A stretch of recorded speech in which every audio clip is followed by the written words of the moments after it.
first time I like really got into pasta was obviously as a child because, we're introduced to pasta at such an early age, spaghetti and meatballs, mac and cheese, those are some of the first like comfort foods that we had as like a child. So since an early age, I've always loved eating pasta. And then like I kind of understood as I started cooking more and more that it was just as therapeutic to make as it is to eat. I think I first started cooking pasta about 6 years ago.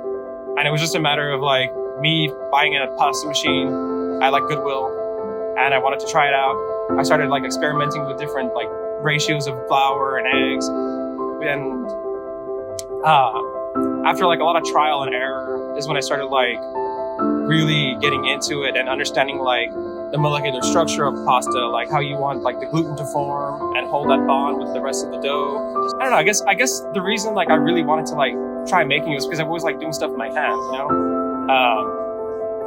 that was like the first idea I had, like, oh, I want to try making it. We see it on TV all the time, and I'm like, I really want to try it. I'm always like drawn to stuff like made by hand, and not just out of a box, So I started making pasta and just fell in love with it. The technique, the time it takes, the care, the attention to detail, everything.